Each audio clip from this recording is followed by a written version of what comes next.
नमस्कार, तुम्हा सर्वांचं आपल्या स्टडी पॉइंट या यूट्यूब चॅनलमध्ये स्वागत आहे। तर महाराष्ट्र कॅबिनेट देवेंद्र फडणवीसाच्या मंत्रिमंडळाच्या बैठकीत 3 मोठे निर्णय, एकनाथ शिंदेचा मार्ग मोकळा, मंत्रालयात नेमकं काय घडलं याबद्दल संपूर्ण सविस्तर अशी माहिती या व्हिडिओच्या माध्यमातून आपण पाहणार आहोत। तत्पूर्वी तुम्ही जर आपल्या स्टडी पॉइंट या यूट्यूब चॅनलवरती जर नवीन असाल तर आपल्या या चॅनलला लगेचच लाईक आणि सबस्क्राइब करायला विसरू नका।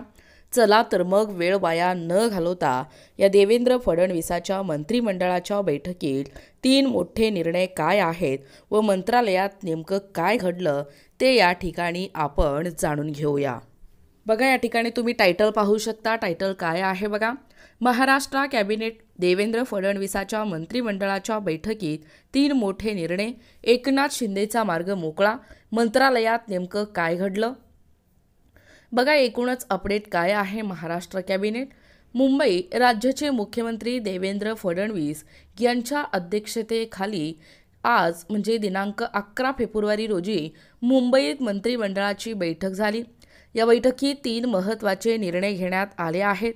बैठकीत प्रामुख्याने एकनाथ शिंदे आणि उपमुख्यमंत्री अजित पवार हे देखील या ठिकाणी उपस्थित होते।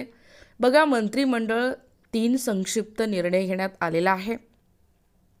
पहिला आहे देहरजी मध्यम पाटबंधारे प्रकल्प, तालुका विक्रमगड, जिल्हा पालघरसाठी 2599.15 कोटी रुपयाच्या या सुधारित खर्चाला मंजुरी। प्रकल्पातून 69.42 दलघमी पाणीसाठा वसई विरार महापालिकेच्या पिण्याच्या पाण्यासाठी आरक्षित जलसंपदा विभाग।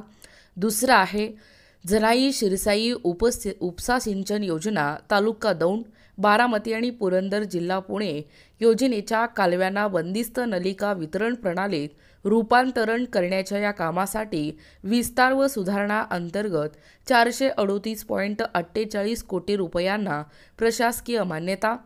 त्यानंतर जनाईतून दौंड, बारामती, पुरंदर तालुक्यातील अवर्षण भागात 8350 हेक्टरला सिंचन, शिरसाईतून बारामती पुरंदरच्या या अवर्षण भागात 5730 हेक्टरला सिंचन।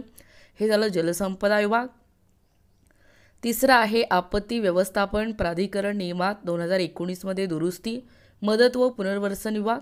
एकनाथ शिंदे यांच्यासाठी आपत्ती व्यवस्थापन प्राधिकरणात बदल। आपत्ती व्यवस्थापन प्राधिकरणात बदलण्याचा निर्णय देखील आजच्या म्हणजे 11 फेब्रुवारीच्या या मंत्रिमंडळाच्या बैठकीत घेण्यात आला आहे। राज्यातील आपत्ती व्यवस्थापन समितीमधून उपमुख्यमंत्री एकनाथ शिंदे यांना वगळण्यात आल्यामुळे महायुतीमध्ये मिठाचा खडा पडल्याची चर्चा होती। मात्र आता राज्य सरकारने या निर्णयात बदल या ठिकाणी केला आहे। आता मुख्यमंत्री आणि 2ही उपमुख्यमंत्री या समितीत राहणार आहे। मुंबईतील जुलै 2005 सालच्या पुरानंतर ही समिती स्थापन करण्यात आली होती।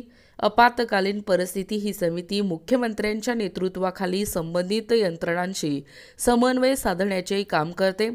राज्याचा मुख्यमंत्री या समितीचा अध्यक्ष असतो आणि त्यानुसार आता या समितीच्या अध्यक्षपदाची सूत्रे देवेंद्र फडणवीस यांच्याकडे आली होती। नव्या समितीमध्ये अर्थमंत्री अजित पवार यांच्यासह महसूल, मदत व पुनर्वसन, आपत्ती व्यवस्थापन आणि आरोग्य समितीचे मंत्र्यांचा समावेश करण्यात आला होता। परंतु एकनाथ शिंदे यांना या समितीमध्ये स्थान मिळाले नव्हते।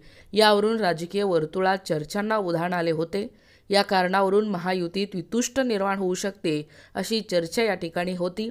त्यामुळे आता नियमात बदल करून एकनाथ शिंदे यांना या समितीमध्ये सहभागी करून घेण्याचा निर्णय झाला आहे।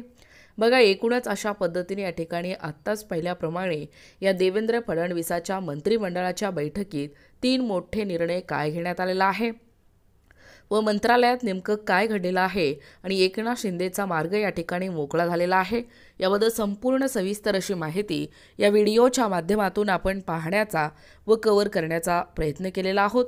अशाच प्रकारचे नवनवीन अपडेट पाहिजे असतील किंवा तुम्ही जर कोणत्याही स्पर्धा परीक्षेची तयारी करीत असाल किंवा तुम्हाला जर आमच्या अध्यापनाचे व्हिडिओ आवडत असतील किंवा तुम्ही जर आपल्या स्टडी पॉइंट या यूट्यूब चॅनलवरती जर नवीन असाल तर आपल्या या चॅनलला लगेचच लाईक आणि सबस्क्राइब करायला विसरू नका।